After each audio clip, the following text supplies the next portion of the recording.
Hello, I'm James. This is a Deltahead stream. Thank you for your patience for the slight 8 minutes that we're late here, but how are you? I hope you're doing well. So 1 second, let me pull up chat here. You know, I grumble about this iPad for its speed and its slowness, but I got this thing back in 2013 and it is trucking pretty dang well for its age here. There we go. So, looks like that's going all right. Hello, Ark. It's good to see you. And this a little bit closer. Yeah, good there. So, hope everyone's had a good week. All folks trickle in, talk about this week's reading. And that has consisted, as promised last time, of Rabindranath Tagore, Indian poet from the early 20th century, and the Bradbury Chronicles, Ray Bradbury's biography, which is really good. I recommend this. It's not the kind of like deep cutting biography that a lot of it doesn't have that sort of deep cut feel of investigation and secret revelations that a lot of biographies kind of take. This actually was done in collaboration with Ray Bradbury, so those tend to have kind of a softer touch for their subjects. But it's good nonetheless, because Ray Bradbury, according to Ray Bradbury, is one of my favorite Ray Bradburys. Here, let's stop this from going into display. Evil in the title? Well, I mean, that's its own kind of evil, isn't it? Let's see what we've got here.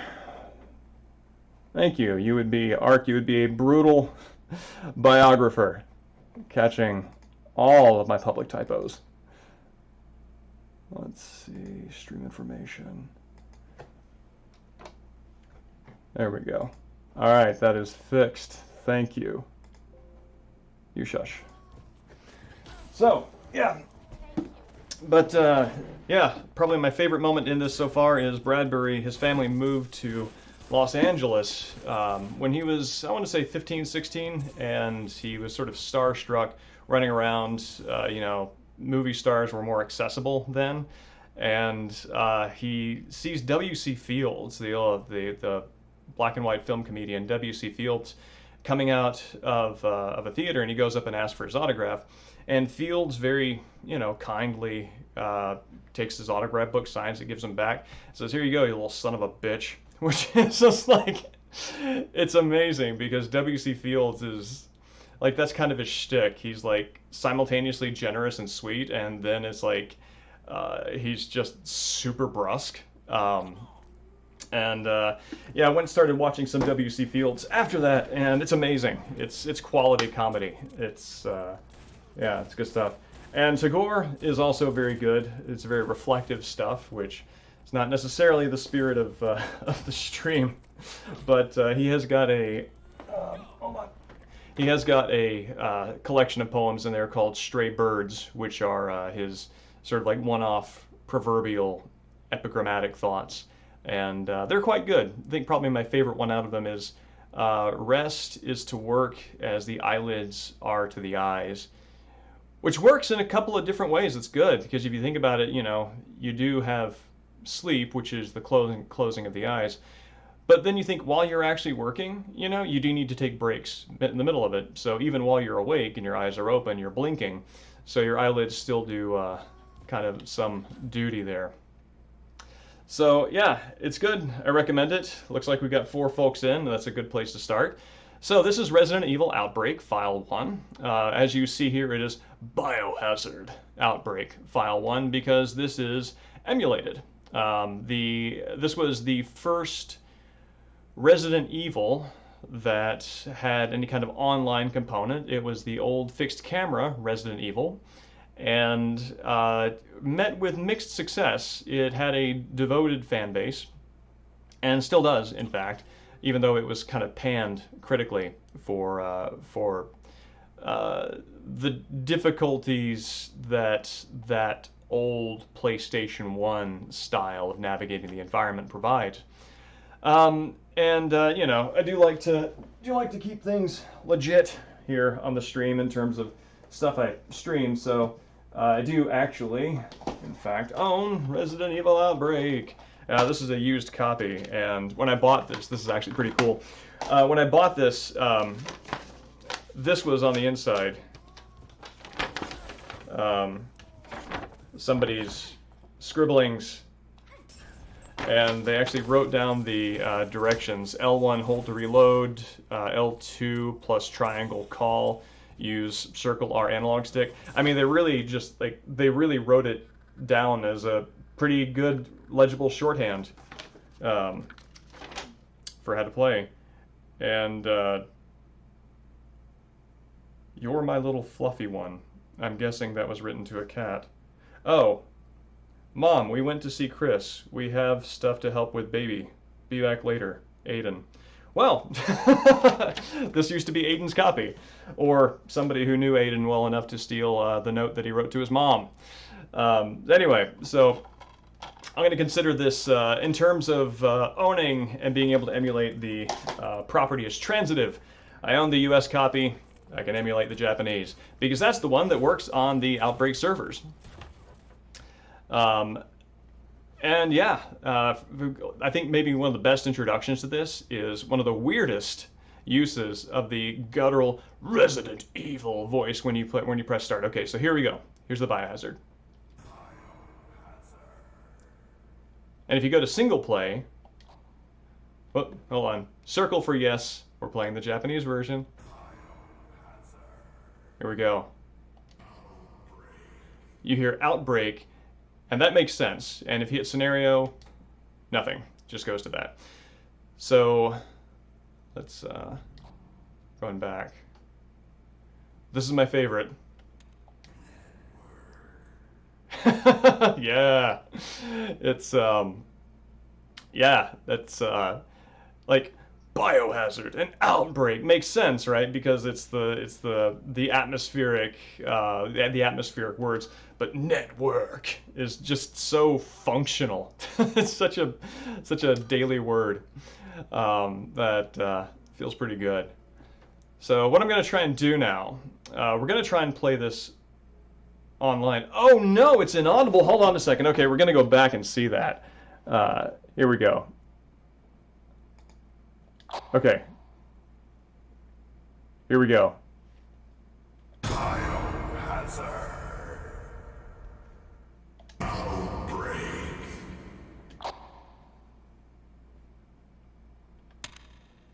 Network. Yeah, there we go. So, yeah.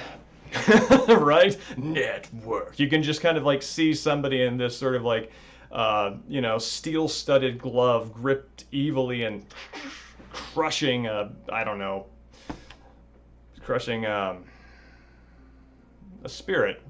Yeah, let's go with that. Yeah, I've got the volume turned down a little bit to try to make sure that the mix is okay.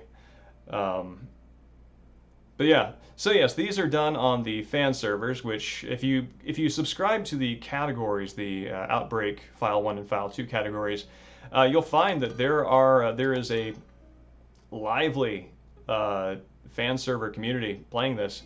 Boogle, who is one of the moderators of this channel, and yeah, there we go, is a regular on there as well.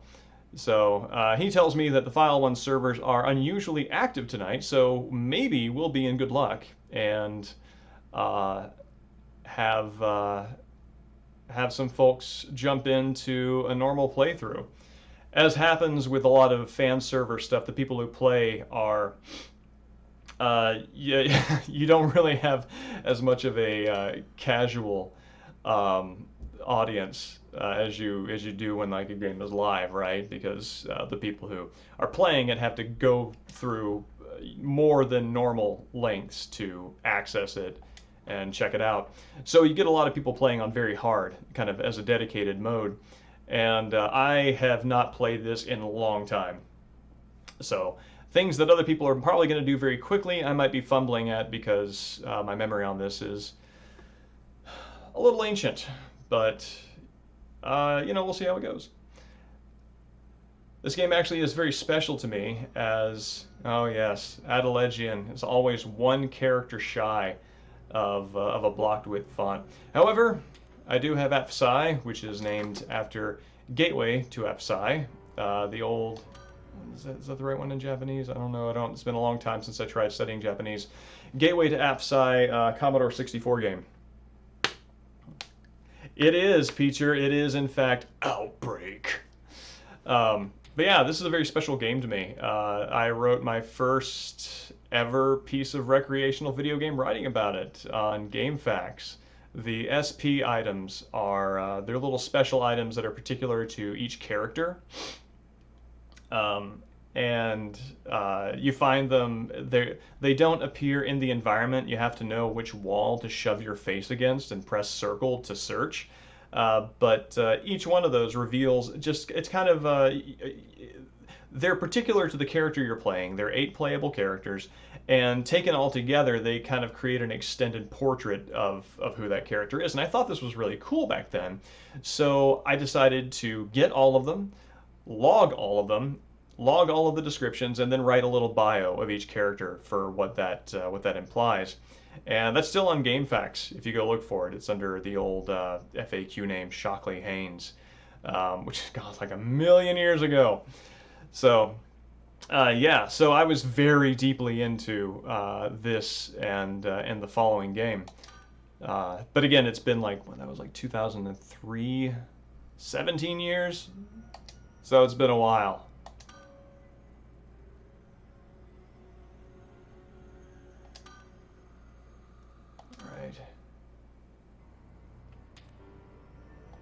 So let's go ahead and create a room here.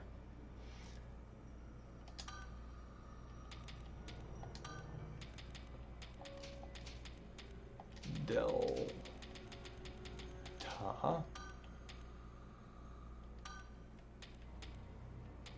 No, not very hard.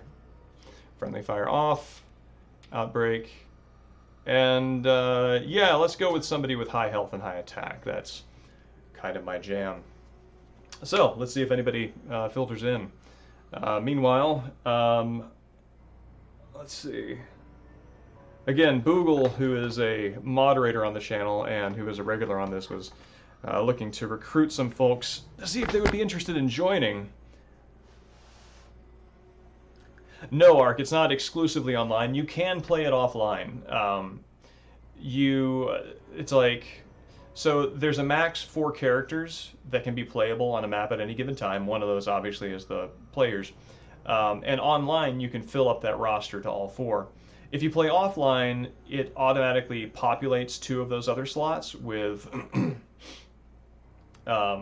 with random characters, and they follow their own AI. And you run around, you do your thing.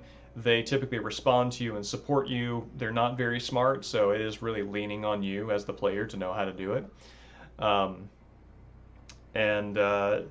But yeah, one of the reasons why it doesn't open up the reason why it doesn't populate the other 3 slots and only 2 is some scenarios are exclusive to particular characters. Those characters are plot crucial.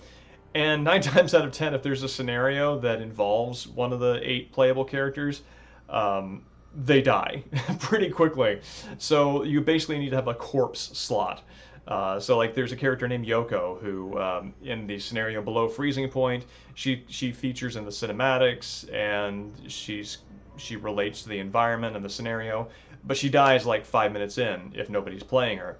So you know, they have to leave that slot open so that character can be running around and do that sort of thing. 1 second.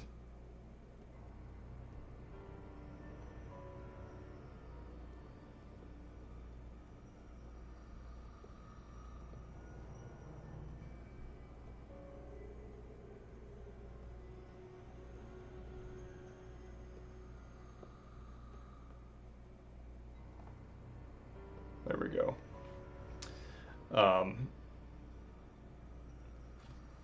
Yeah, seeing if maybe we can pull some other folks in. We'll give it another 3 minutes here, and if we don't get anybody through this, then I'll pull it offline and we'll go just do the NPC route. But yeah, to introduce the game a little more fully, you have 8 playable characters. Each one has their own special sort of passive ability, where it's like sometimes it's inventory related. Um, they can manage items in a particular way, which is funny to think about. It's a very video gamey way of, you know, presenting a scenario where you've got multiple survivors and they all contribute their own special skill. And the fact that it's very Resident Evil survival horror, which is very item management focused, that some of them do have item management specific abilities, as though there are those of us out there with those, that to offer in the event of a catastrophe. And others have, special weapons, special items. One of them, David, can combine items in sort of improvised ways.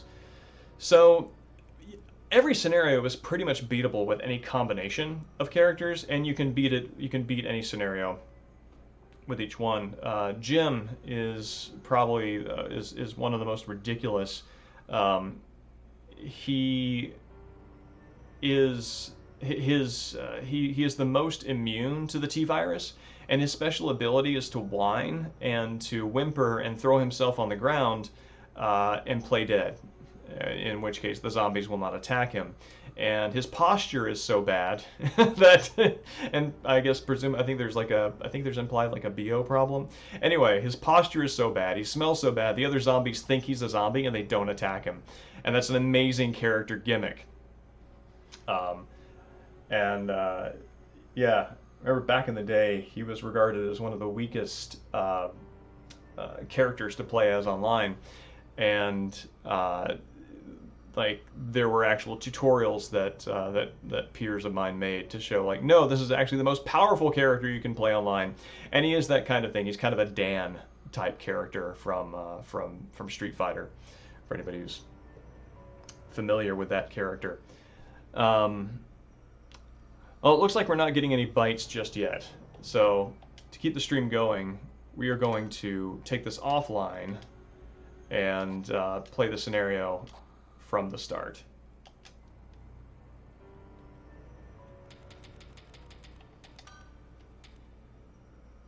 Do you want to disconnect the line? Is not. No. Isn't means yes. So.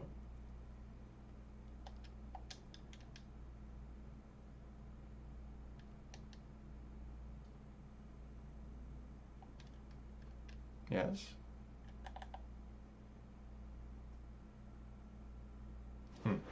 Hold on.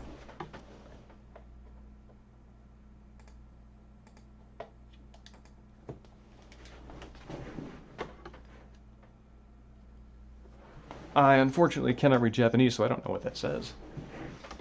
All right, there we go.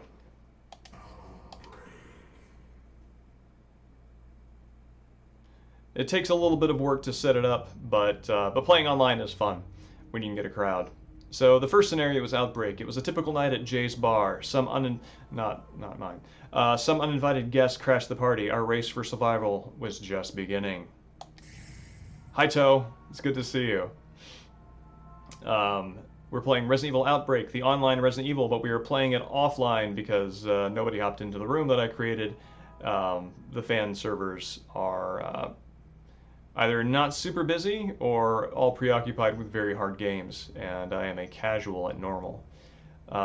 So these are your playable characters. You've got Kevin, who is kind of a Leon-like. Mark, who is a retired security officer, former Vietnam veteran, which is, now that I'm thinking about it, is not an archetype that I think probably maybe like Afghanistan veteran might be the person in that character type's place, just because Vietnam just is kind of further away from public consciousness as it was then. There's Jim. There's he will rarely be attacked by enemies because he's socially repellent. George, who is my favorite, is a doctor. You can basically turn any herb into its opposite. So if you get a bunch of blue herbs and you need to heal and you don't need to cure poison, he can turn all of those into healing items. Quirk, social distancing, yes. Involuntary social distancing. Reflexive social distancing. There you go. This is David, our improvisational guerrilla combatant. Alyssa is a reporter. She has some of Kevin's combat skills. She also has the lockpicks. She is a master of unlocking things. And she is actually one of the things that's kind of cool about this game is how it's with the recent RE Engine games, which are RE7, RE2 Remake, and RE3 Remake. The writers of those have actually taken this game and brought it and kind of made it canon. So Alyssa Ashcroft here, her name shows up in RE7 in one of the news articles that you can find, indicating that she survived this and she's out there. And in RE3 Remake, there's actually one of the scenarios in here. Nikolai from the Resident Evil 3 game makes an appearance. He does some things, and RE3 Remake references that and indicates one of these characters as a survivor. So yeah, this weird niche little thing that most people have forgotten is making its way back into RE canon consciousness. This is Yoko. She has a backpack. That's her special ability. She can carry things in her backpack. Presumably everything else, which by implication means everything else your characters are picking up are going into their pockets, which is a terrifying thought. Yeah, her thing is her physical move is she will not punch, she'll kind of push away enemies, turn around and crawl away. So she's defenseless and carries a lot. And then there's Cindy. Cindy is the healer character. She can carry a lot of different herbs in a special sort of attaché case. She can use them to actually heal other characters. She will do a laying on of hands. And these are the player skins. Basically, these are all NPCs. They took all the NPC skins from this game and made it so you could play as them, but obviously they're not going to create this many special characters. So all of these are types. All of these are skins on one of the 8 playable characters with something that's unique to them. Like some characters will start with a special weapon, some of them will start with a full healing set, and others will just start right on danger, which is great. It's a lot of fun. Nope, circle is confirmed. Yeah. So now that we've introduced the game, we're going to go into Outbreak. Oh yeah, they devoted a good budget to the FMVs on this, showing the outbreak in Raccoon City, starting with the rats in the sewers, which I think was confirmed in Resident Evil 2, at least put forth. But here we are. These would be the spent cartridges of the Umbrella Special Forces fighting Birkin, who is transforming into the G-Monster. And here we go. Yep. There we go. Birkening it up. The end of Birkin's tape shows the rats with the broken vials. Thank you. Yes, that's what I was... that's right. Because doesn't he do a thing where he like eats them like apples or something? And then it's like scatters on the ground and they're running around. I don't... If I'm misremembering that, I think I'm combining it with something else. But yeah, anyway, so this takes that and shows how that proceeded from the rat's point of view.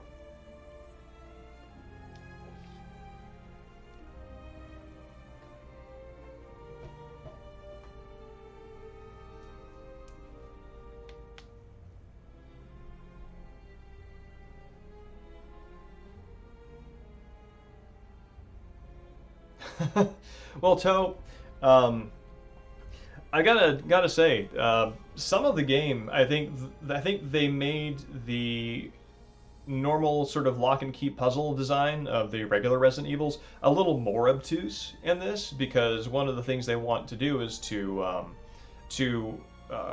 encourage cooperation among players online.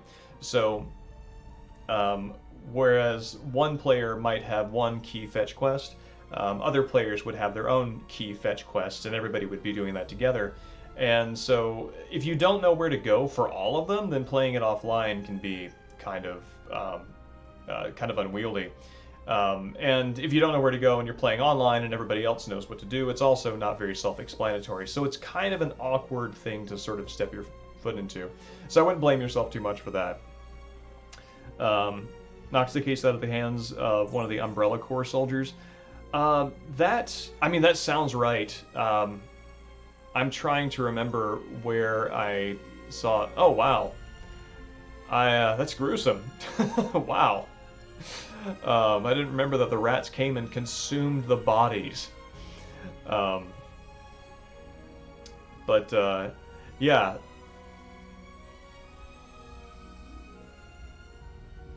Man, with that particular cutscene setup, the name Biohazard makes so much more sense than Resident Evil. I haven't thought about this explicitly, but as the series has gone on, Resident Evil made sense for the first game, especially because it's in a mansion.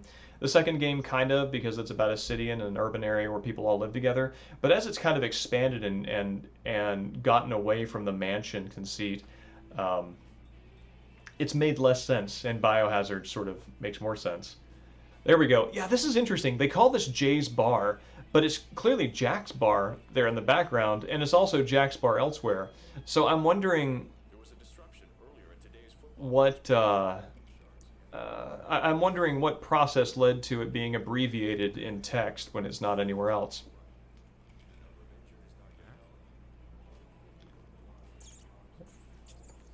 And Jack's Bar could use a little more sanitation. Aren't you eating anything? Hey, Bob, where's your mind at? What? That's right.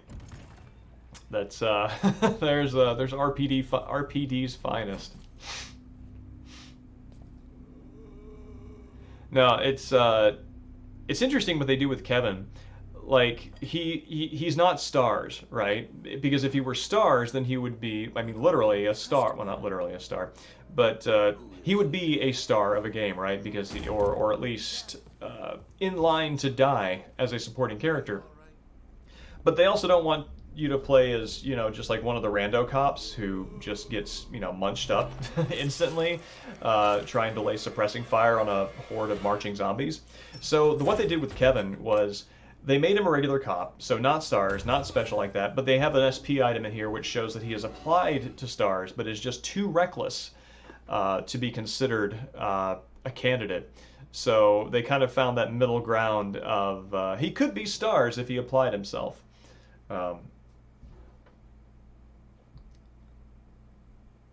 Oh yeah, this was one of the. Oh wait, yeah, you can do little extra things to change the course of the scenario, not in terms of its final outcome in many cases, but in terms of how it flows. So like with this right here, I can take these barrel tables, and I can press them as barricades in front of the doors, and that's going to delay the inevitable. Out of all the scenarios, Outbreak, this first one, has the most kind of versatility like that, I think. I haven't done like a study of it, so somebody who is much more familiar with the game could very well prove me wrong. But I think this is kind of like the vertical slice for the concept, and as a result, they have more moments like that. So yeah, that's my map.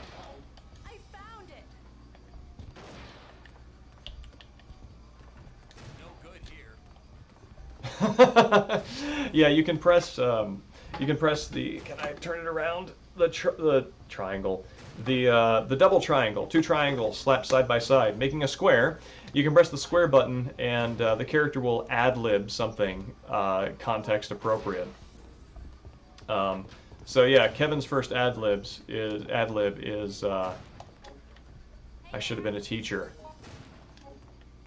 Which isn't 100% accurate, because I think that even if he were a teacher, he'd still be in this scenario, and arguably worse prepared. But anyway, it's good comedy. Good old shareware days. No, you're right. It's man, And that's actually a really interesting shareware, and you know, the pay now, get a bunch of levels later is actually very close to sort of the episodic DLC model of distributing games. Ah, here we go.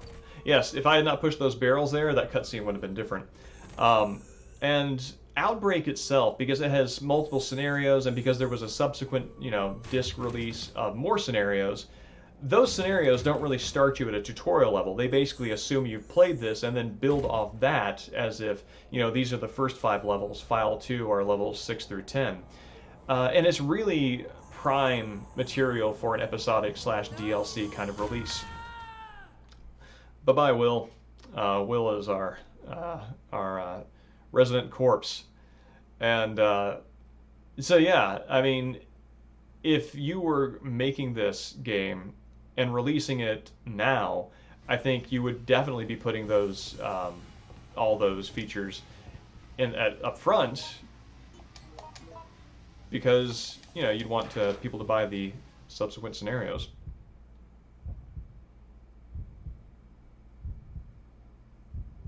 Every time I see Kevin's head, I always think it's a combination of hat hair and split ends. What now?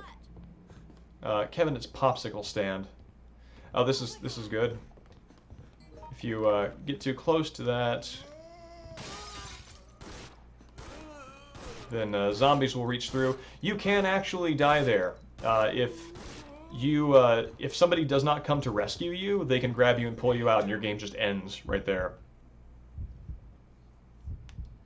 This the text layout is kind of a feature of the Japanese version, where it's got it at the bottom and then on the side.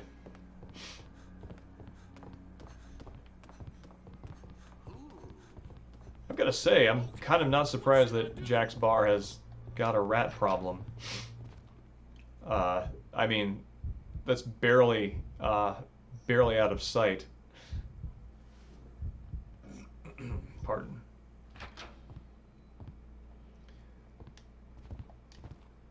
Indoor blueprint. Ah, Jesus. Oh yeah. You can also do what we have been waiting to do forever in Resident Evil games, which is physically attack them without having to have a weapon. Don't think I'll make it. Kevin has a kick, and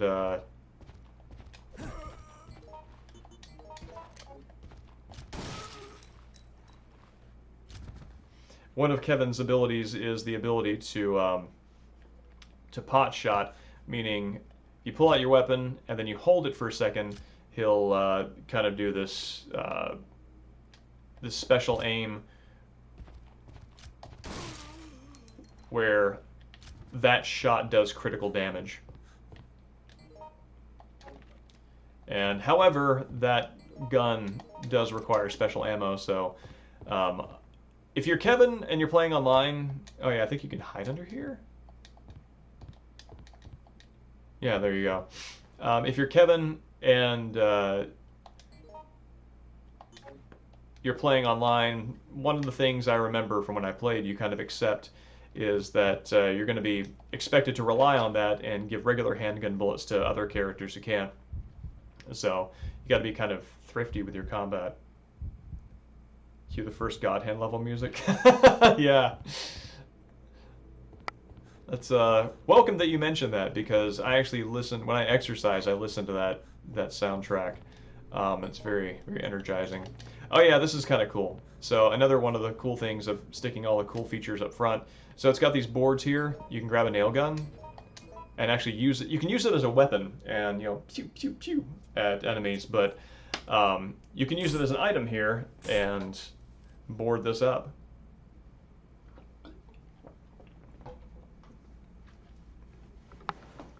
Unfortunately, depending upon where your compatriots are, you can also board them up on the other side and leave them kind of SOL to the zombies.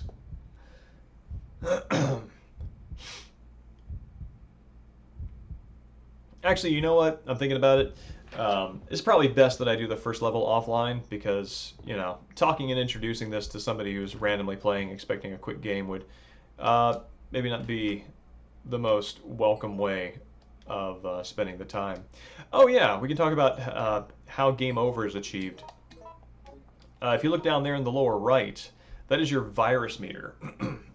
Basically, everybody is infected with the T virus, and you hit game over if your virus gets to 100%.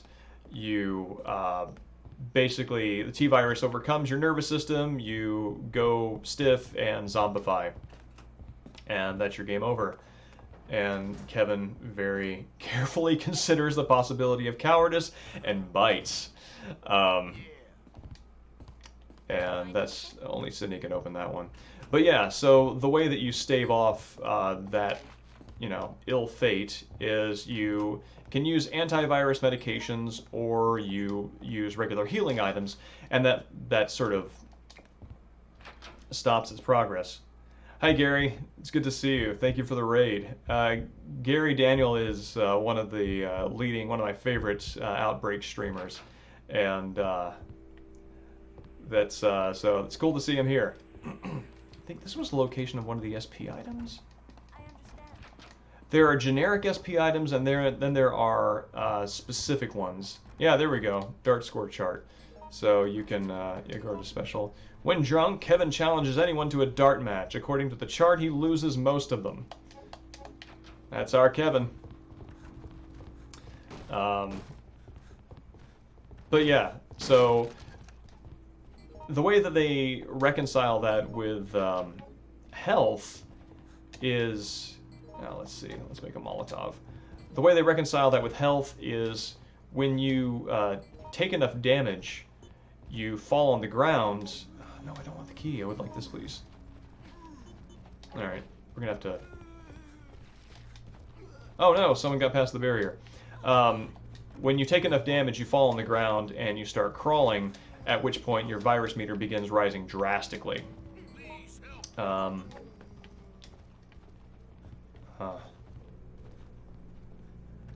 know what? Now that I'm not seeing the item flash on that bottle, I don't think that's one I can grab. Yeah, doing offline for right now. Originally by accident, but now...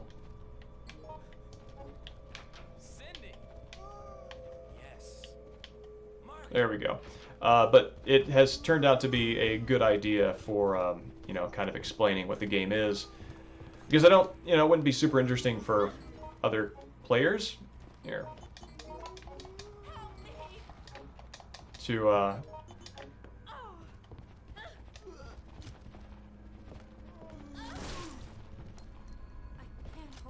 To watch me fumble through while explaining. Yeah, that's actually one of the cooler moments. If you've got a bullet in your gun, one of the resisting animations is there we go, is shooting them in the face like that. Oh, yes, and you can help your fellows by literally carrying them. Oh wow. My poor NPCs have been relying on me to advance the game, and they've been hanging around just taking damage. Boogle, what is this Mother Earth you speak of? I play video games and I live in the digital wasteland of the imagination. Really kind of in the dark here.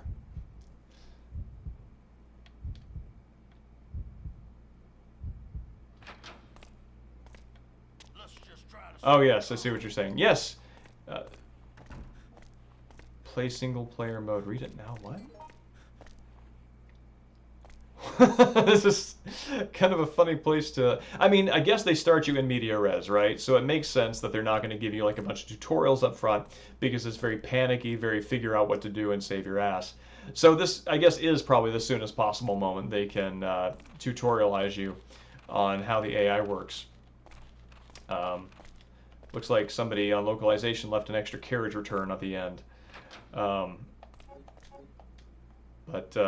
Yeah, as I showed folks at the beginning of the stream, my copy of Outbreak I purchased used, and there was a note that somebody named Aiden left his mom, and apparently his sister, Erica, wrote the instructions on the back of a note that Aiden left his mom. And so that's kind of one of those fun gifts you get when you buy something used. Shotgun rounds, yes sir. I mean, I'm not loading that newspaper into a shotgun, I'll tell you that.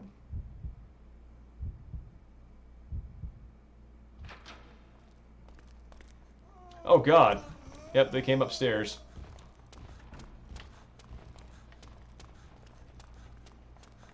So that forklift key gets me over here.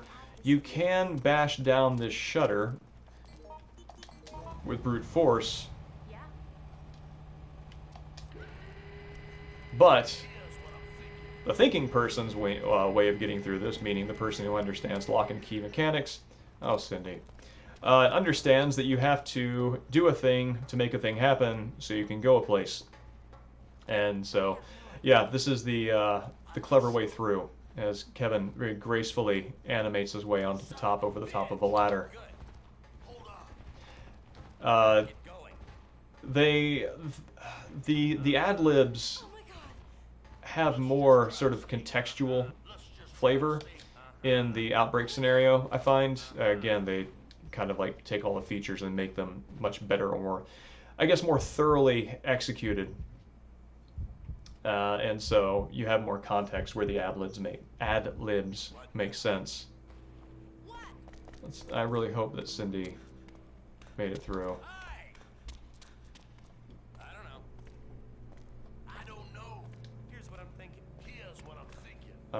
Cindy?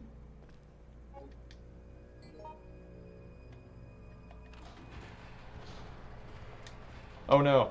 Oh no, the zombies came through the bottom. Okay, rip Cindy.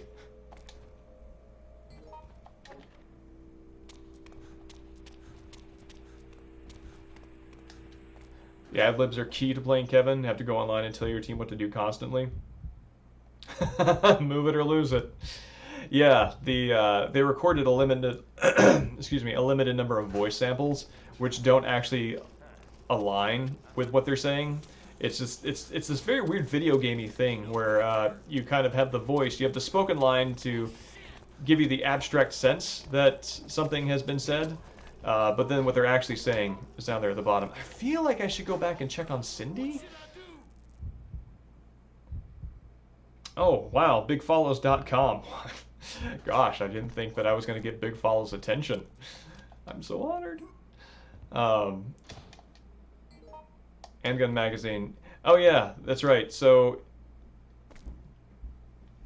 the way that reloading guns in this game is interesting, and somebody mentioned that like the idea is that they pop the magazine out and then they start manually loading the rounds into the magazine like this. Oh, what Kevin has a... Oh, there she is. Here we go.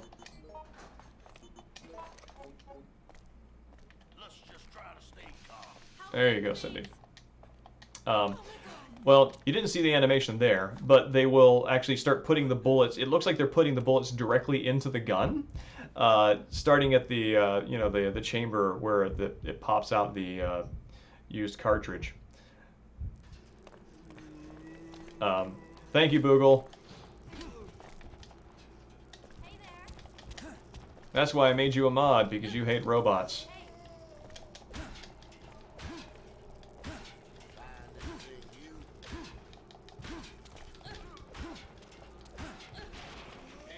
Finally put that power to use outside of going around and haunting the corridors of Boston Dynamics with a lead pipe. Swinging it hopefully. Daringly.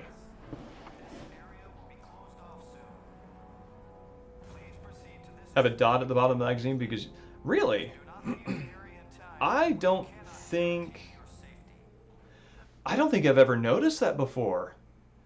For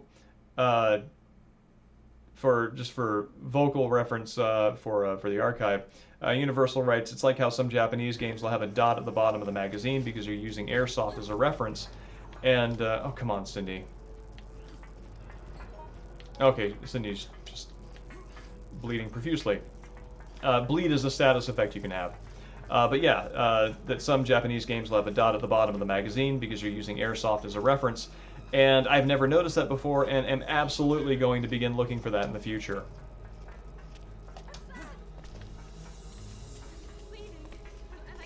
So the bleeding status effect resolves on its own, and you can use hemostatic medicine.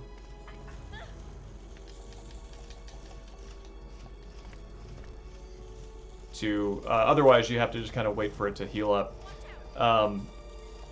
Cindy can if you miss that jump and you're hanging on, then those crows can knock you down and you will fall to your death. It's pun unintended, but accepted high comedy. But yeah, again, one of the ways that they're sort of like encouraging that, you know, help your fellow player attitude is Cindy, Mark, did somebody take their... You did, in fact. I would like this, please.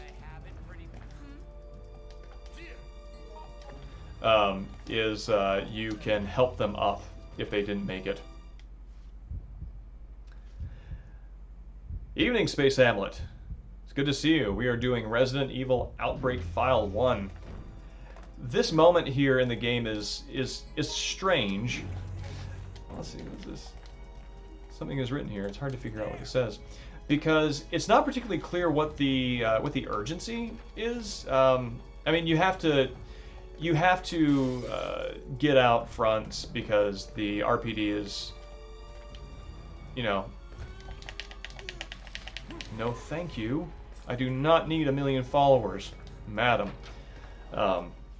You know, the RPD wants everybody to get out front, but if you actually wait for the timer to count down, the building doesn't blow up, nothing like that happens. It just cuts to a zombie's point of view rushing you. Your character is not in any specific environment, it's just all black, kind of a void space, and you get chomped and you die. So it's narratively a very kind of strange way of executing the disaster timer.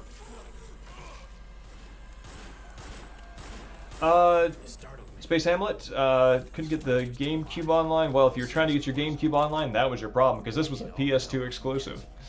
I can see why you probably think GameCube, though, because that's where Remake came out about, I want to say about 3 years prior. Excuse me. I believe this was a 2003 release. So, yeah. One of the things that you can do, again, you know, you can make barricades. Apparently it takes the same amount of force to push a police cruiser left in neutral with the parking brake off as it does a couple of barrel tables inside Jack's bar. But you know what? I'll take it. Is that... Yeah, okay, we've reached the end there. You don't really know if it's reached the end or if you've run into a zombie. Here, let's go ahead. Because it stalls you all the same.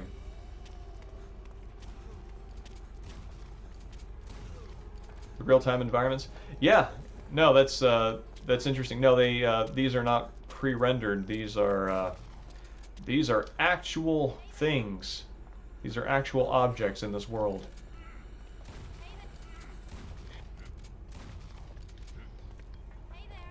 I would be interested to see an interesting hack on this. I don't know how possible this is or what the level of interest is.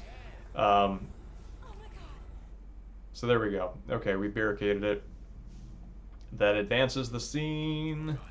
But if somebody were able to hack this and put like an RE4 camera like over the shoulder, that I'd be interested in seeing what that looked like. So now we're about to encounter the quote-unquote enemy with the highest HP in the entire game, which is this freaking door.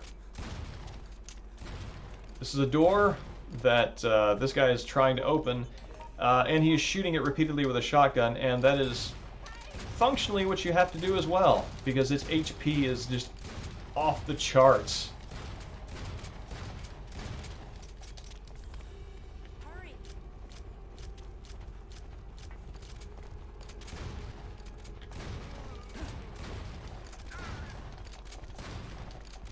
And eventually zombies begin flooding the area. Your guy with the infinite shotgun shells will get attacked. I don't think he'll actually die, but he, of course, gets the winning shot. Upstage me. I'm the player.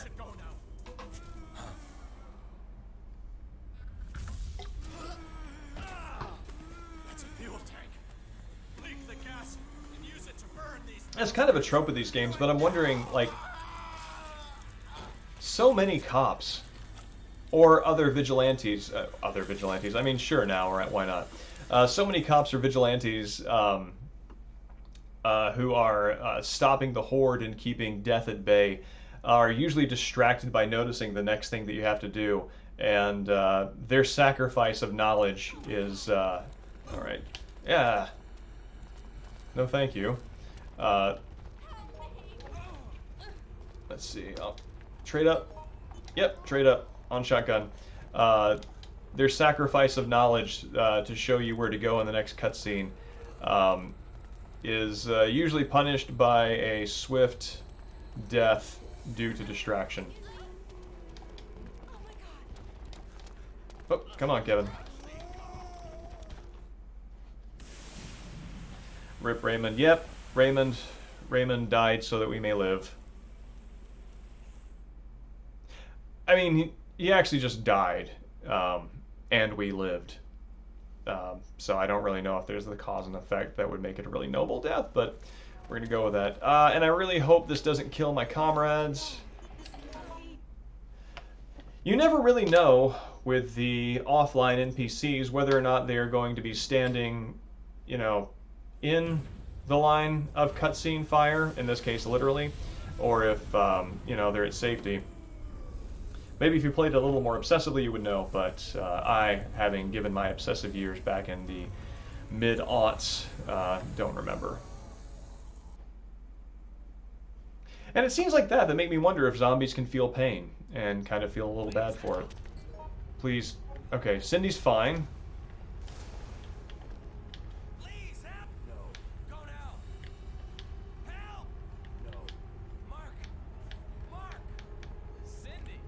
Okay, well, jump, Kevin. Yes. If you don't jump in time, then, well, this happens. They'll be safe, don't worry. Okay, cool, thank you.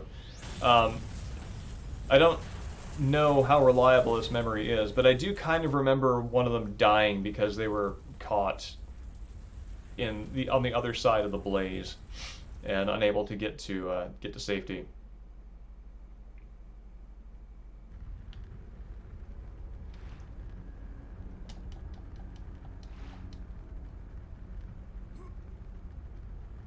I'm guessing that's gasoline or oil burning on the surface of the water, or the T-virus just makes everything deadly, no matter how previously safe it used to be. Let's see, what have I got? Excuse me, I believe there are some herbs back this way.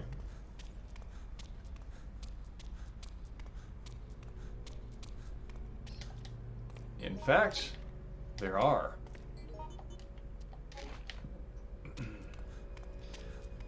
The virus meter in this game actually makes the blue herbs more useful than they are otherwise, because, I mean, as you've noticed so far, like, I haven't encountered any poison enemies.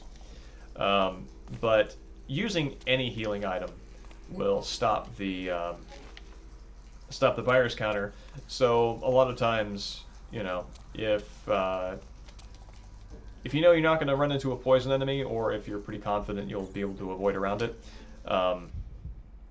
you can just go ahead and take the blue herb as soon as you find it. It'll stop your virus meter, and you'll be doing okay.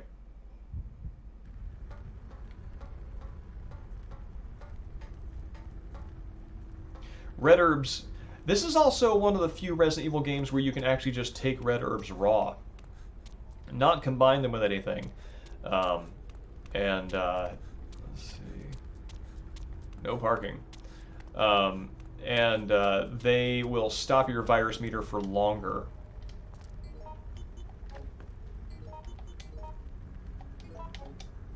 Yeah, why not? And again, is useful, especially if you're playing any of the longer scenarios. I know. Because right now I've taken moderate damage, I'm at 27%, and the longer scenarios require you to take less damage so you can survive longer.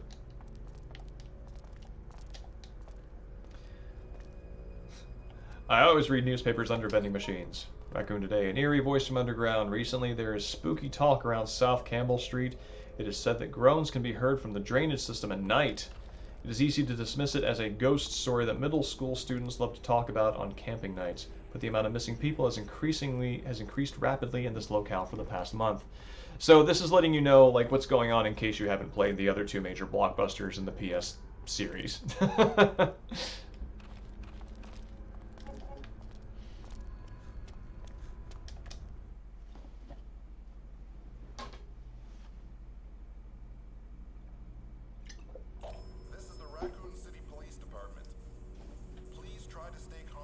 Man, look at that bullhorn. And I see the obtuse isn't the word I'm looking for. No, it is kind of the word I'm looking for because it describes the angles. The obtuse angles on the trying to make the circle at the end of the bullhorn, and it gives me fond memories of this era of games. I've got to say, I am impressed with the urban planning committee at Raccoon City because they did manage to find and purchase vehicles that were the exact width of the back alleys of Raccoon City. I imagine this is a scenario where if you miss a right turn, you've got to take 3 lefts because there's no turning around. But nonetheless, for a city whose civic engineering relies heavily on lock and key, they managed to do the same thing with their trucks. Oh my god. I guess the police are heartless. Holy shit. Kevin's like, I'm right here, Cindy. Well, I mean, actually, he's asked who's responsible for it and said it wasn't him, so maybe she's onto something. Oh yeah, offline they do let you save. So, and they also keep some of the mansion gothic feel. So inexplicably, you'll have a typewriter in the back of a police armory on a semi-gothic pedal. Which, yeah, it's a one-time save. So it's like if you got to go to work or something, you save your game. And what do I do? Yes. You can save your game and then pick it up, but then it instantly, is deleted, I think. Wait, what did I just take? Here's what I'm thinking. Okay. I do need a gun for that. But you know what? Here we go. So yes, you can give things to other characters. No, Cindy, no. Cindy. You don't even have a gun, Cindy. May I have it, pretty? Take this. Alright. May I have it, pretty please? This is it. Okay, so. Mark! Let's just Mark! Mark! Have a look. Huh? There we go. So, Mark can use that, and I've got my healing item. And here we go. Oof, actually, I really want Mark to survive, so, Mark! Come on! Mark! Take this. Have a look. and you can also believe... I thought you could request to use, but no, you cannot. If there are key items, I remember you being able to request the NPCs to use them, but I might be misremembering that. Oh my god.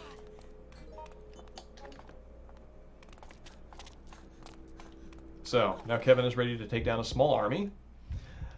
This area is, this scenario and its layout is kind of neat because there is a very, very long scenario in File 2 called End of the Road, where you actually go through all this stuff again, and the environment is the same, but there are different enemies and different threats. And you can tell this is early in the Outbreak, because here we have what in any other game would be the intro cinematic, and we have stumbled into it.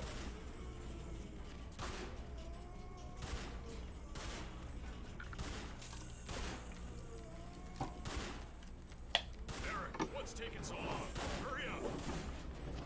I'm trying. Yeah, hurry up, Eric. It's done. Hurry! Hurry! This way!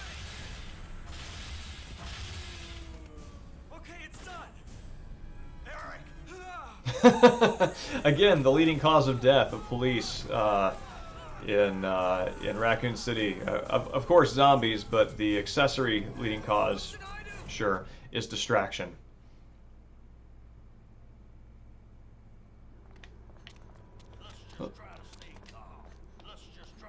It's a unique shaped statue. I wonder what it's called. I would like to know that as well.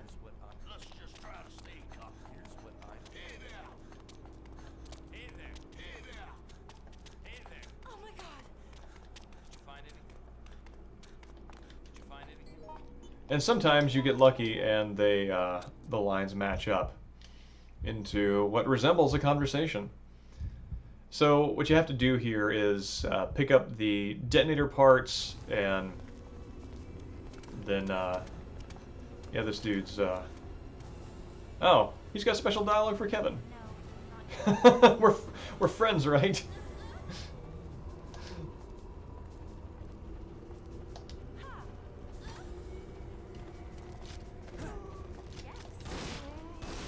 Wow. I like how he called on Kevin's spirit of friendship rather than the fact that this is literally their job.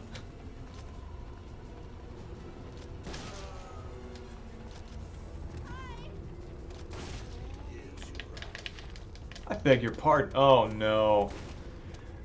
I'm actually... Yeah, man. Wow. The bullet that that you use to get them off of you actually takes it away from your inventory. And I think it actually does less damage. Excuse me. Is this my detonator? Nope. I'm looking for something around the body here. There we go. Yeah, it does minimal damage, I think. It just gets them off of you.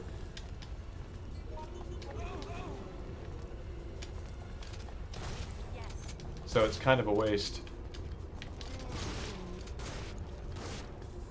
Yes. I understand.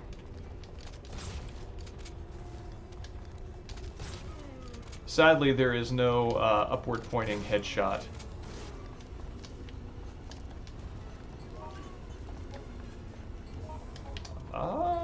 Let me... Okay. Nope. There we go. Brace yourself.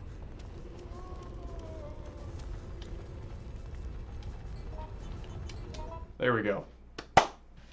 Yeah.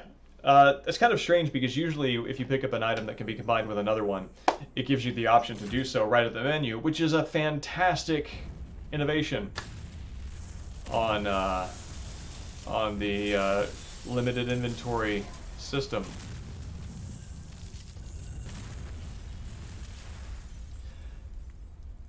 Like, this ending raises some questions, because that is a lot of destructive power laced over what one assumes is a very busy street in Raccoon City, which makes one ask, was that there before the outbreak? Because it sure doesn't look like they had time to rig all that in the meanwhile.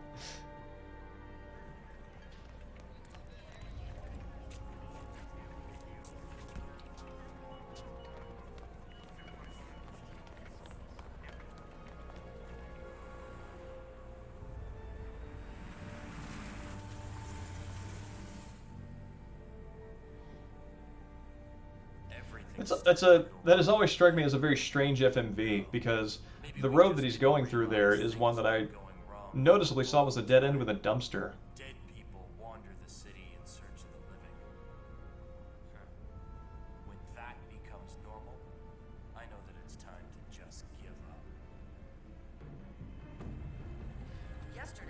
I like to think that Kevin is just inundating the other survivor with his political opinions. That's his way of coping. I mean, like with daily life, he does it all the time and can't stop now.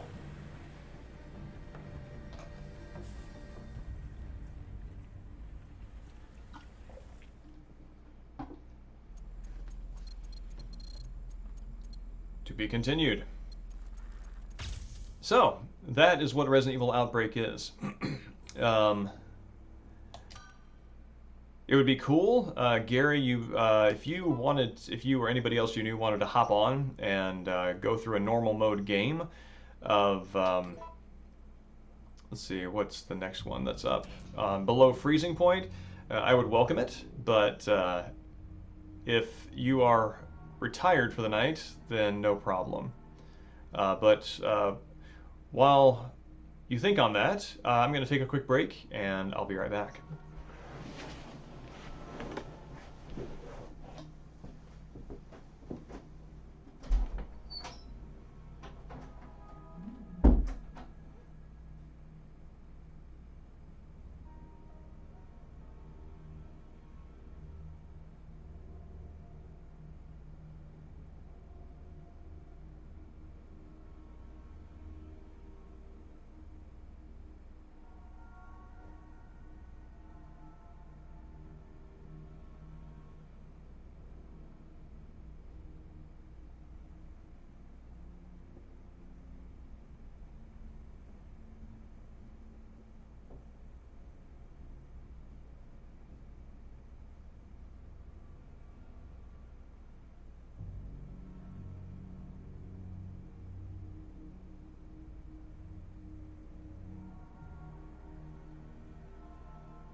Alright, looks like no response from Gary at the moment, so we might do this offline, but as a piece of show and tell, I actually just pulled this out of the laundry just now. So this, if you can see, came with my purchase of File 2 when it was released. This was a pre-order swag thing. And I've had it all these years. It's still in good shape. It's got the old Capcom logo there on the sleeve, and on the back side, just try and get out alive. And I mean, to its credit, this is a good, solid cotton shirt. Oh yeah, Gary, if you have a sec, if you don't mind, if you would hop on and sort of join me for an online game of Below Freezing Point, That would be kind of cool to show people what the online looks like with somebody else actually playing. But if like you're retired for the night and you're not doing anything, because I know you play this a lot, then that's no problem. Um, but yeah, the shirt came shrink wrapped in a package that was shaped like a very cumbersome handgun, and I think it's probably, which I mean, if you look at the cover art, makes sense because handguns are very prominent on that. Oh yeah, Boogle. We talked about it, but Boogle isn't feeling super hot right now, so I figured I'd give him a break. So, but yeah, I'll make the room here. I'll name it Deltahead, and if you have anybody else who wants to join in, then they are welcome to.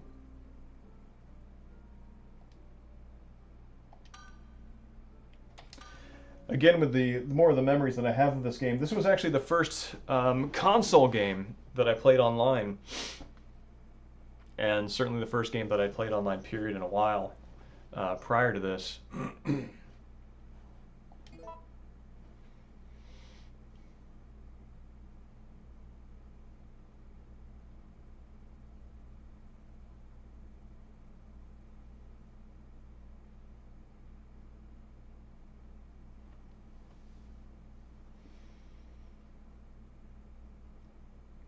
And I am very grateful to the diligent work of the folks who put together the fan server, because as weird and as niche as this game is, the cult following that it has definitely proves the value of preserving it.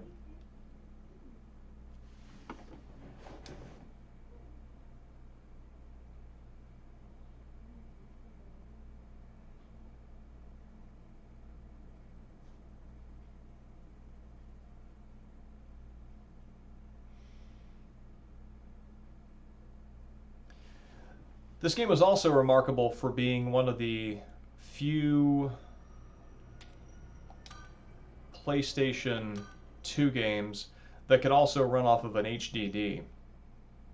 So this was obviously the PS2 did not have an internal hard drive, but the bulkier fat PS2s, you had a slot in the back and you could put the hard drive in there. And I, who knew nothing about I, who knew nothing about kind of how regular PC hard drives interact with video game consoles, thought that you had to have one specifically for the PS2. So I actually went and bought Final Fantasy XI, which came with one necessarily, and then gave FF11 to my little brother and kept the HDD for myself.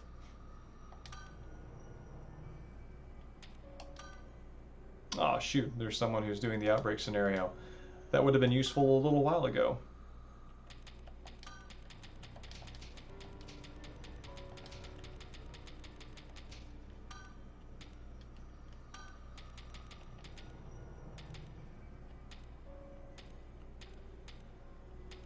Yeah, we'll do below freezing point.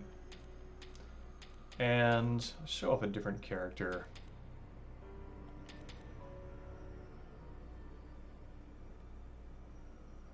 Yeah, I like George.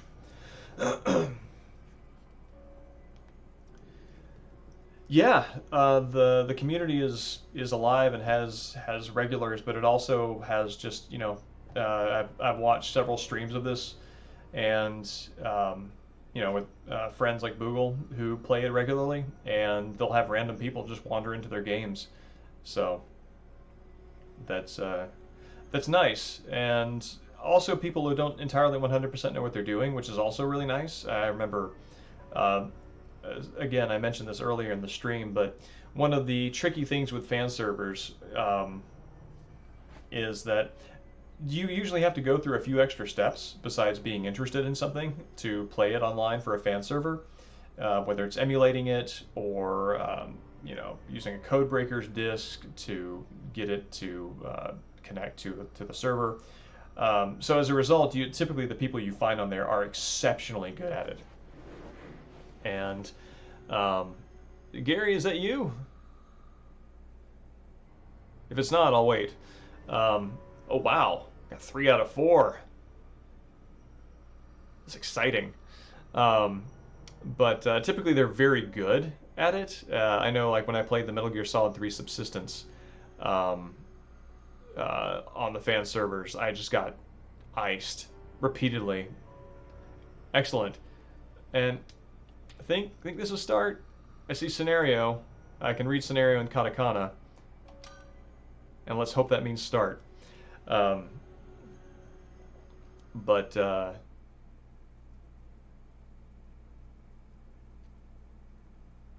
Lieutenant Hank.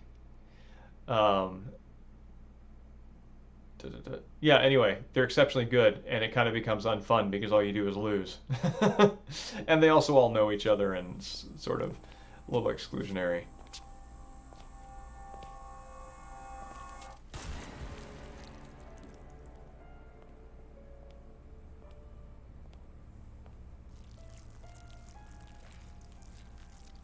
There's no turning back now. But it'll all be worth it. Once again proving that no matter how dire the consequences, Umbrella's casual treachery knows no depth. Bottom.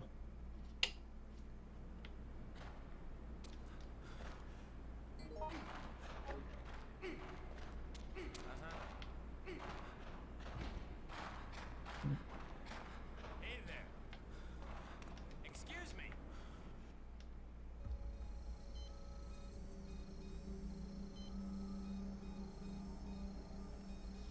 What's wrong with this thing? Stupid. Oh yes, this is something that I mentioned in Oh, it's earlier also, but Yoko, this is the scenario that sort of focuses on her and some of her backstory. And if nobody's actually playing as her, then she dies right off the bat.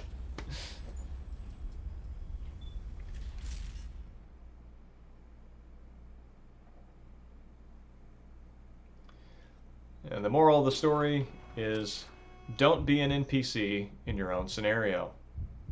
A good lesson for Resident Evil Outbreak and for life.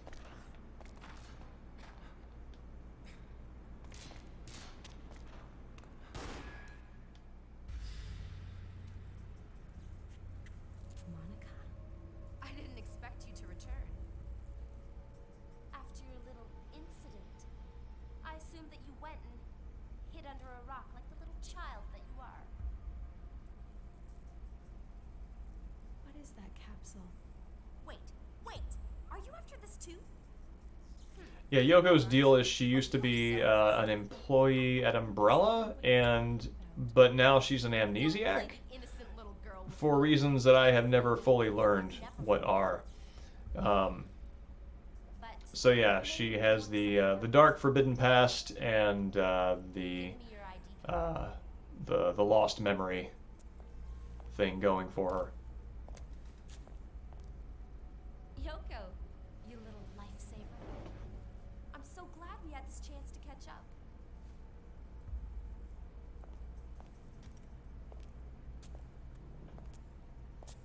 Have a nice life. Appears to know some written Japanese. Yeah, I think that's one of her one of her traits is that she is, I think, a Japanese American, like having been Japanese by birth. Kevin's dead. Oh, rip Kevin.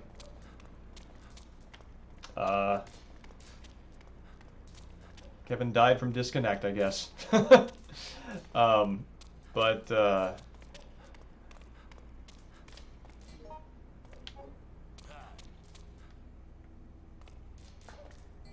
you feeling all right? sounds like this fella is a Mark skin, so maybe could use a lead pipe.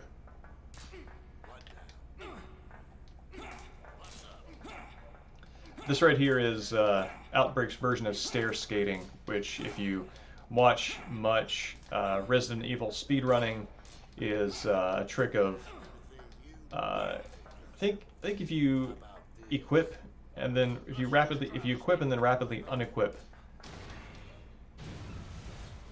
yikes, your weapon while you're going up and down upstairs, then your character will do kind of like a skating looking animation and you'll move more quickly. But yeah, doing the shoulder ram does move you faster up those surfaces.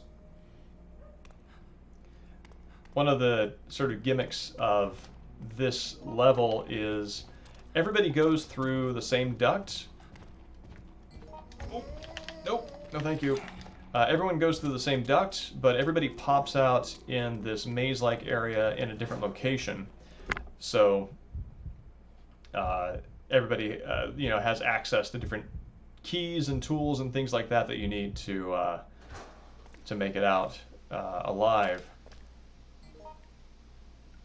Oh, that's another handgun. This is... Is this...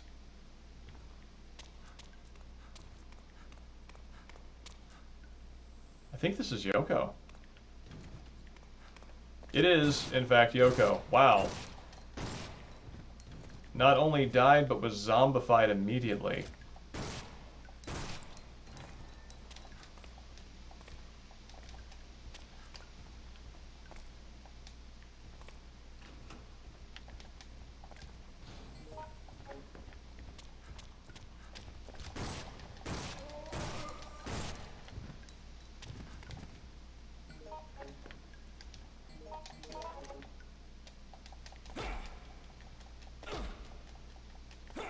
There we go.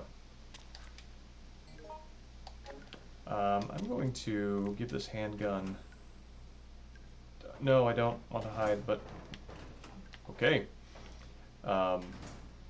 George likes to call that his residency.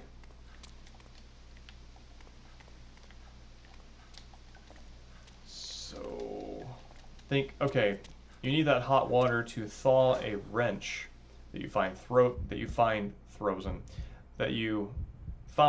frozen somewhere else.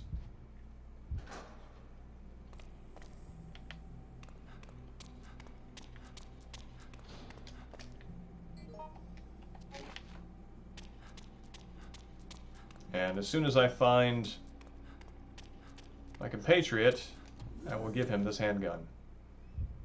Though if that is, in fact, Gary playing, I don't think he needs it.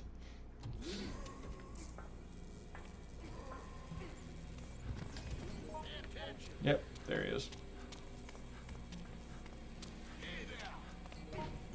Good. Try to use it. Good. Try to use it. Good. Try to use it. Thank you. Cool, thank you. Oh yeah, so you can find that frozen wrench and thaw it. But this is actually something that's kind of neat about Outbreak, is there are certain puzzles you can get to with locks that you can brute force.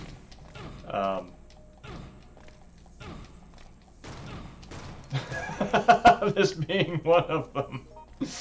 Oh man. What was that? Thank you so much. Cool. Yeah.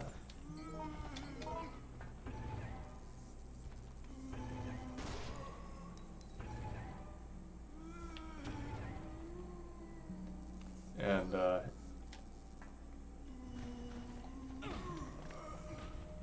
yes, George has a football tackle where he will crouch low and then do a rush at whoever. Oh. No, no, no, no, no! I want these bullets, please. Then we'll do a rush at whoever's attacking him. I need your help. Thanks. Let's just try to stay. All right.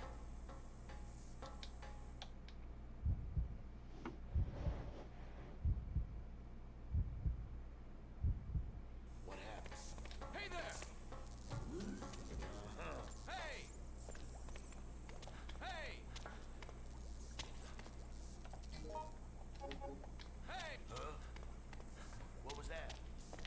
these, I believe, are necessary codes to make it through there. Yeah, the inventory in this game is even more limited. One of the things, it's another thing that they do to play up the need for cooperation is, what is that inside there? I can't quite see. They limit your inventory, so even Chris in RE1, like his thing was that he was strong but had smaller pockets in a weird inversion of how men and women's clothing works in the real world. Jill had more storage room. But yeah, Chris's thing was he had 6 inventory slots and a lot of health. And your average character in this has 4. That's one of the things that makes Yoko valuable, is she has a full 8. And something that is kind of interesting design-wise. Oh wait, had to fly off of this. Hold on a second. 9741. 97. There we go. As you saw when Kevin died, when a character dies, you can pick their pockets and get access to all their... Oh. Well, fine. I didn't want you to bite me anyway. You gain access to all their stuff in case they have key items on them that you need for solving puzzles, or weapons or whatever. And when Kevin died, even though he only had 4 inventory slots, you saw the full 8. And so it looks like, what I'm guessing is that each character actually does have 8 inventory slots. There's just one set of 4 that's gated behind basically I don't know the specific gate I'm losing the word for, but Yoko has the key to that gate basically by having the backpack item, and Check it out. Thank you. and so when she dies, you have access to everything that was in her pockets and also in her backpack.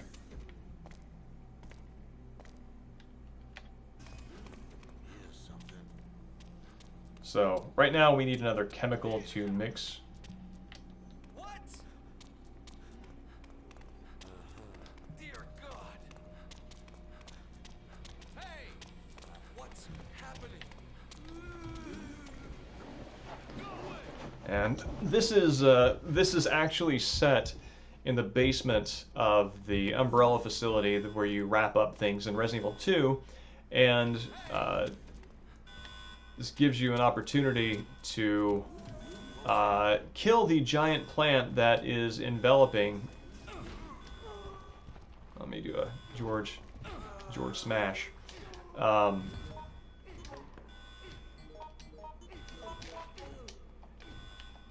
I don't really need any more of the item. I just need my bullets. My bullets! Thank you for my bullets. This gives you an opportunity to finish that off because there was no V-jolt moment in Resident Evil 2. Thank you so much.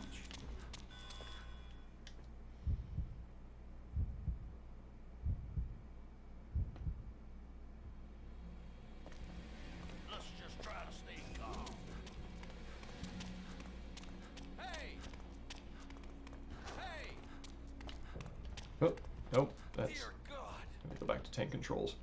This game also allows you to use 2D controls, so as you run around you can use the analog stick. Yeah, I'll give you a first aid spray. And I will have this shotgun. Yeah, there we go.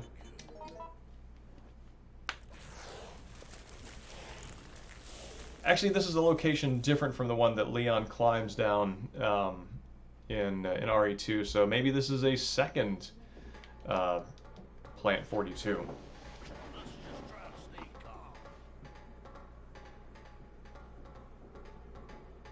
Oh no! I don't have the crank. What was that? I left it behind. Listen to me.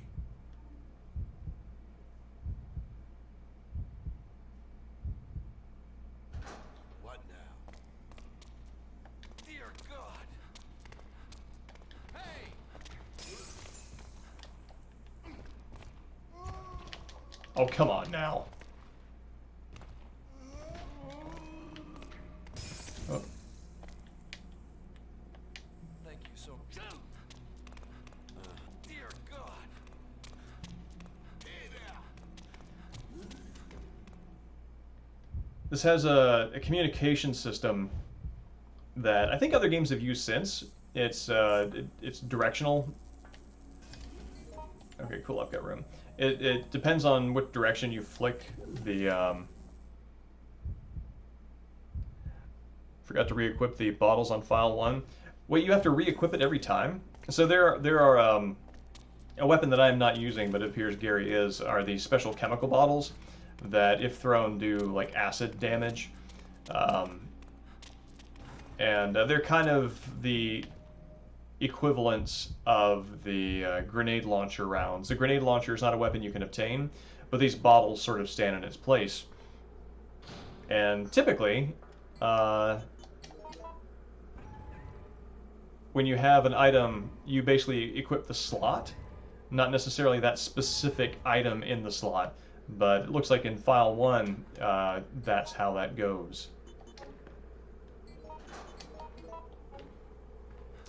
Although, now that I think about it, it does make sense. Okay, so if we're considering the bottles replacements for the grenade launcher, which can fire explosive rounds and also acid rounds, taking incendiary rounds out of this equation, they have kind of the same kind of arc, the same sort of general distance, and the same destructive capabilities.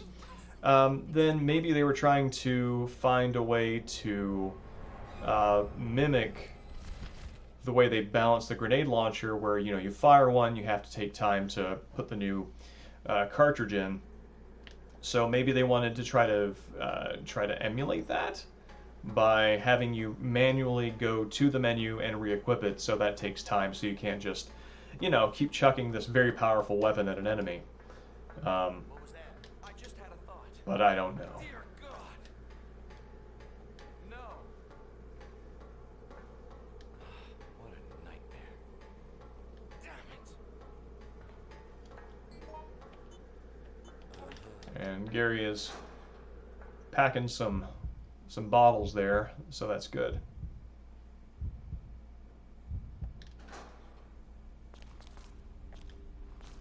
I hear something. Oh, no, I don't. No, thank you. Do not need to read the file. And that zombie apparently is not an obstacle for me going through there. Excuse me. One of the things that, having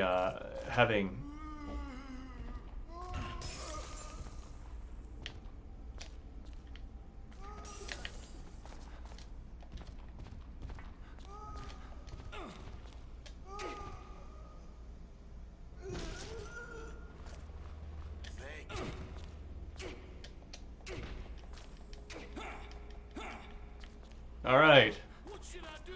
we did it together.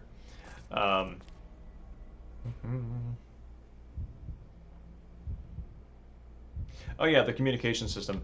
You basically have specific ideas connected to which direction you flick the right analog stick, and if you hold down L1, then you get a different. Oh, wait, the password here.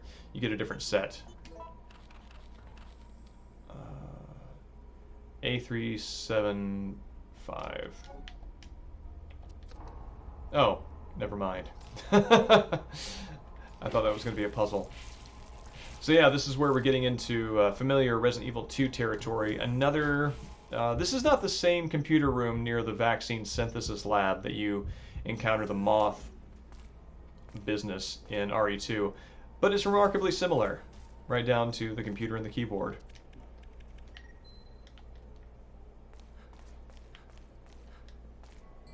but I will leave this here. Because there is the possibility of somebody can get captured by the moth and brought back here. And something that you're seeing that's different from the Outbreak scenario. Again, the design is shifting less from here are 4 or 5 different ways you can manipulate 4 or 5 different ways you can manipulate the same set piece, like being able to push barrels in front of the doors of Jack's bar. So this emphasizes a different part of the design, which is each player being thrown somewhat chaotically into a different part of the map, and then everybody having to find each other, regroup, communicate, strategize. So I'd still say this is still vertical slicing in that sense. It's just playing up a different part of what the game is trying to do. Thank you, Gary.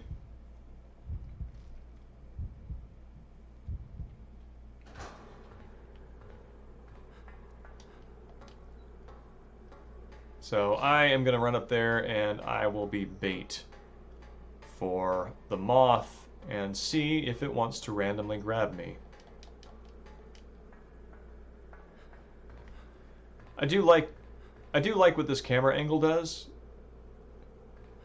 Kind of lifts up there, so now you can see yourself going into the door.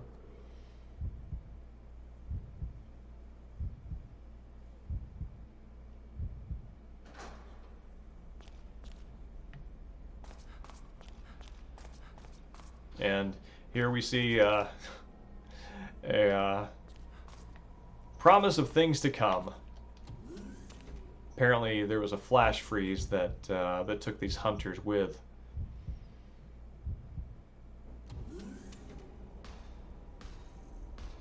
All right, here we go.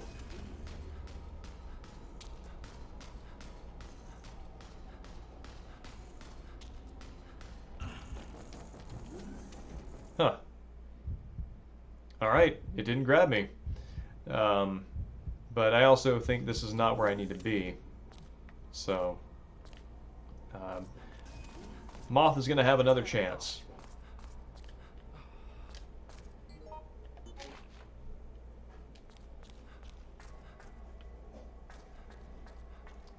Let's see, what are we looking at here? We must fight the cold as well. And we will fight it as we have fought everything else. With a gun.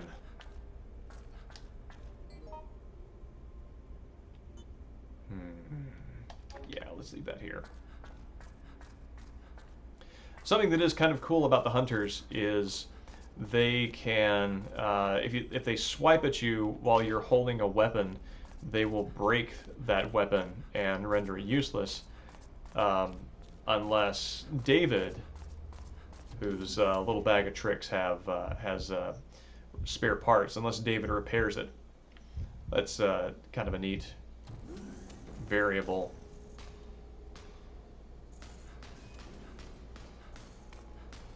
And now I really need this.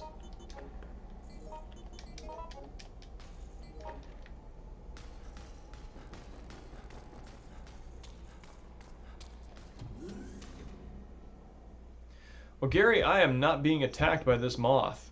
I don't know if you want to come on up, but or if you want to wait till I thaw things out and make the moth disappear, as happens.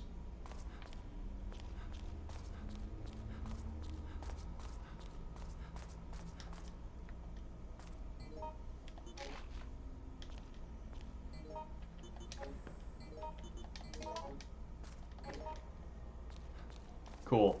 I'm sure that the moment you get up here, one of us will get captured by the moth, but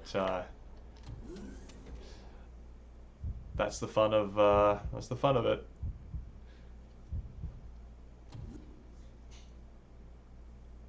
Oh boy, here we go. I was right.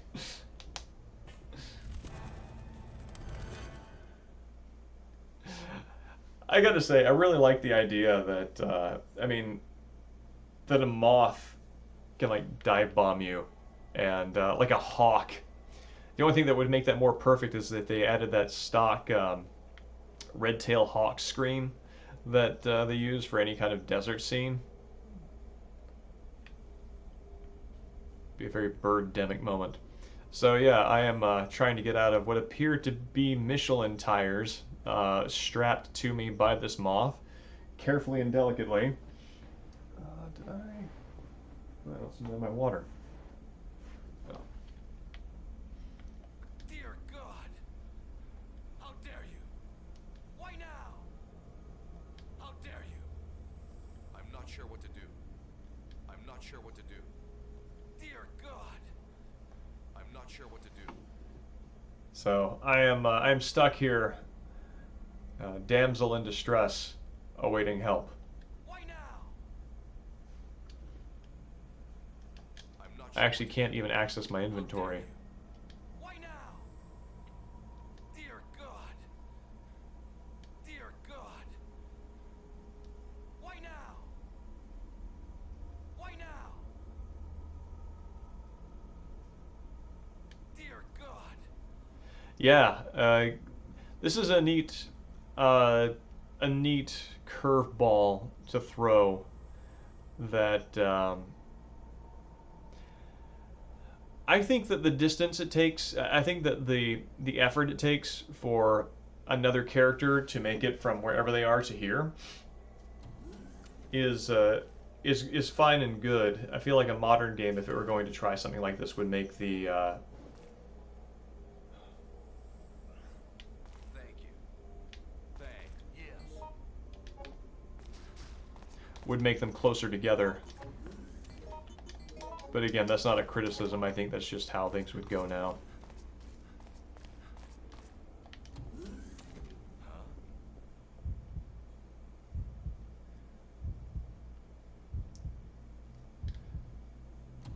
What happened? I just had a thought. I haven't played Resident Evil Resistance, the multiplayer RE3, the multiplayer game that came out with RE3, but I don't. So I don't know if it has any kind of moments like that where you're helpless.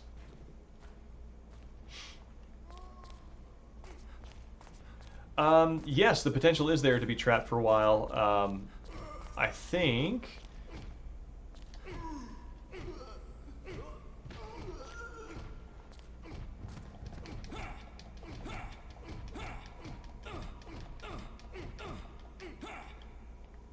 I need your help.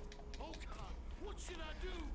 I mean, I imagine George coming up to that scenario and ending. It's like, thank God we took care of that zombie, and whoever that is says, zombie? That's just a social strategy.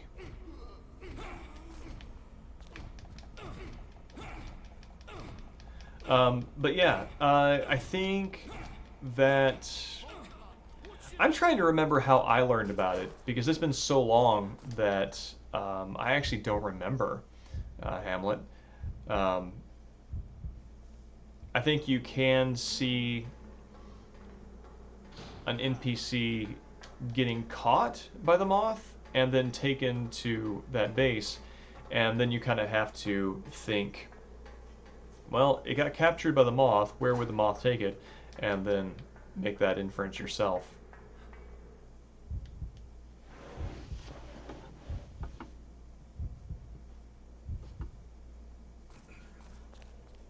What was that? What was that? What now? Underground or not, it's too cold. Not 100% sure how those two things connect.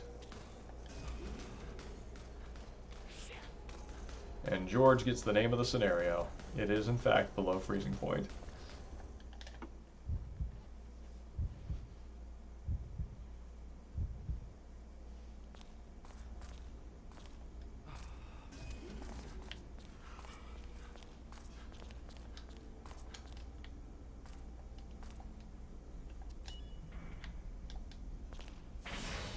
So, as with Resident Evil 2, you have to register your fingerprints in this special room and then be able to access it. The difference is in RE2, I think this is entirely optional, whereas it's a golden path here.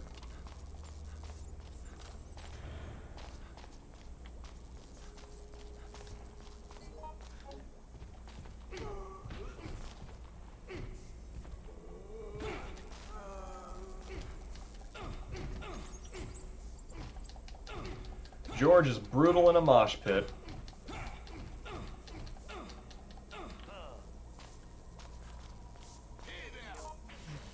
That's why they kept throwing him out of Dead Kennedy's concerts.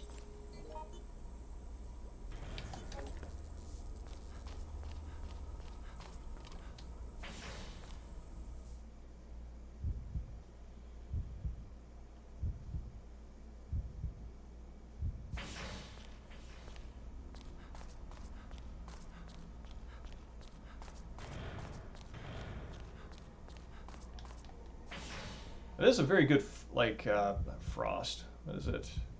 Dry ice effect they've got going on here. Yes, even in this game about randos surviving an outbreak, you find yourself in suspiciously key plot places. Like, I mean, it's interesting. It's like there's really no reason. I think there is a canon flow to which characters wind up in which places after the original bar scenario, or I'm not sure if everybody is in the bar and then they find their ways into different places, or if let's see. Researcher's Will has a suspicious lack of leaving anything to anybody, but I don't know if they, I don't know if they all start in the bar and then filter to these places, or if the bar is where some of them start. I'm pretty sure you see every single one of them in the opening cutscene. And yeah, so now the hunters are unfrozen, and they do, in fact, have a one-hit kill.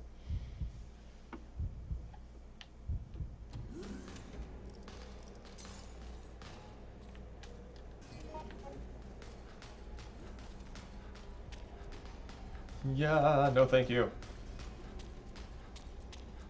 But I think the one-hit kill for hunters in the other games is kind of like signaled by like a screech, and then they jump and slash at you. And this, and it's always a decap. I think they censored that in the Japanese versions. But in this, they don't go through the trouble of a decap. I imagine that would probably be kind of a pain in the ass to render on multiple people's systems across a network connection when it's, you know, loading from a DVD-ROM. Again, remember, like, this would not, when it says now loading, this would be loading from a DVD-ROM and not from a hard drive. Yikes. Skedaddling. No. No, no, no, no, no, no,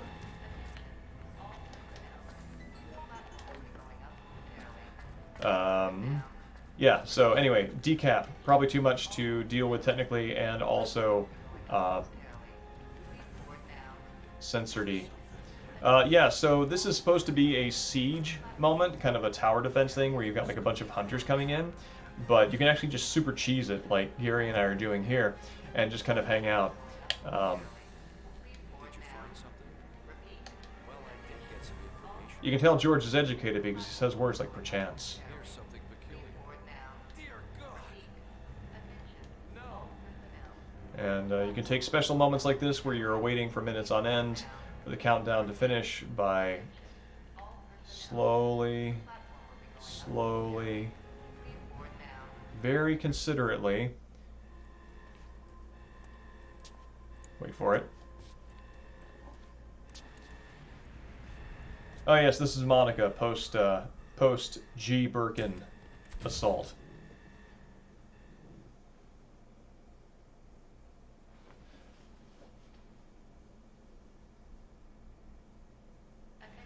Indicate the horror on each other's faces.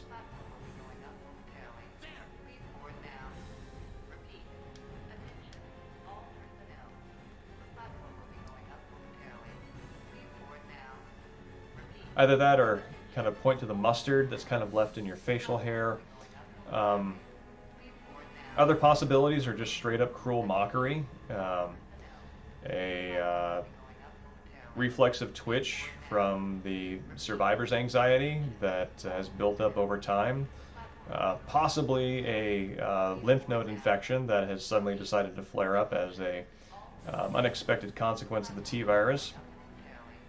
Tennis elbow acting up, a bursa sac having sort of popped out of a joint and now needing attention.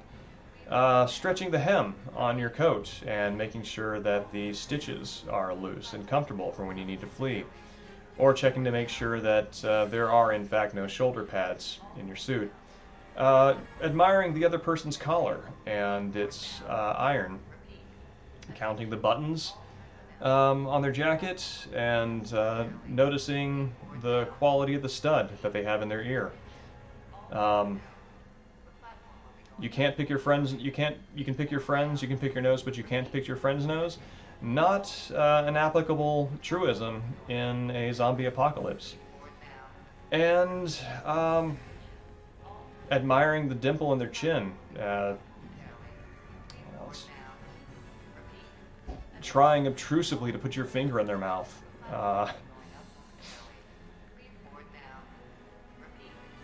Preparing for the whole like look down thing and then doing that. And failing to tie your shoelaces. That's my last offer.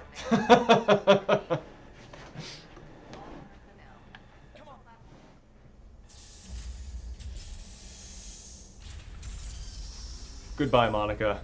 We hardly knew ye. Oh, right, I don't have my water.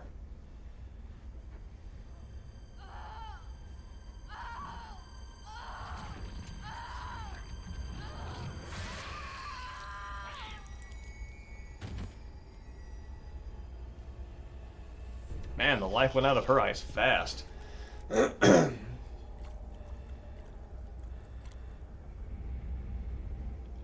love how this thing, I mean, clearly prime bioweapon material, right? It's come to existence, and the first thing it does within moments of its life is, where's the nearest human, and can I kill them?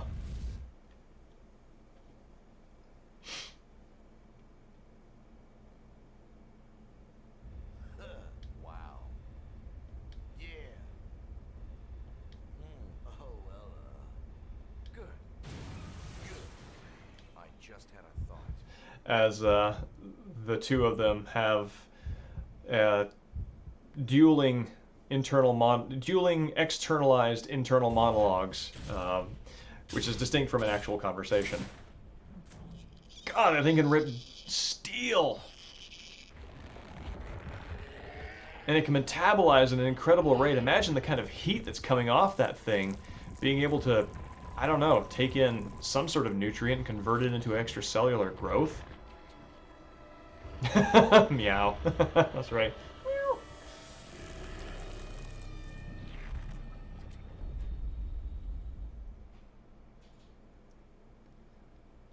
So this is where we kill it, obviously.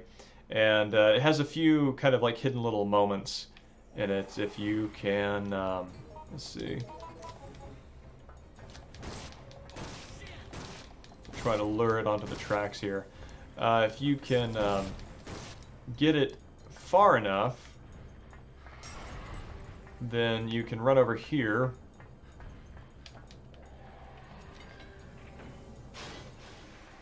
And crush it with the train.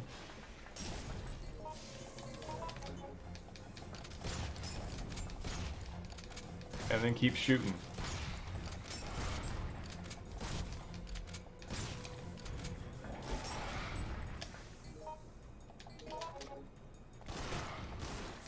Alright, and there we go. Gary coming through with the grenade launcher replacement bottles. I just wanted to live. This is a warning to us for peering into the structure of DNA and believing we know everything. And so the world starts to collapse from within. Yeah, I wonder if they had to move that thing off the tracks before they could get there, get the train moving.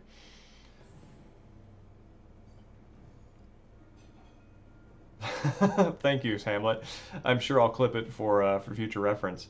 And hi to SK Telecommunications. Oh, thank you very much. Yes, the suspenders are snazzy. These are Dickie brand suspenders. They are my old work suspenders when I did a lot of remodeling work. And they have lasted 10 years. So if you're in the market for suspenders that are going to last you a lot of work and a lot of time, these are the ones to go for. And thank you for the compliment. I really appreciate that. It's always really heartening to know when my work matters to someone. And I'm also glad you chimed into this moment because this actually wraps up the stream for the night. I think this is a good time to call it. Thanks very much to Gary, who showed up and then showed up in the game. So I think next Saturday we're going to do the next couple of scenarios for Outbreak. And if you'd like to watch more of the stream, on Tuesday at 7 p.m. Pacific Standard Time, we're doing what I think is going to be the final segment of Silent Hill Origins. And it's Travis's final trek after having defeated the demonic version of his dead dad with a machine gun. Yep. And we're going to wrap that up. So, yeah, thanks to everyone for coming out. It's been a blast, and I hope to see you on Tuesday. Good night.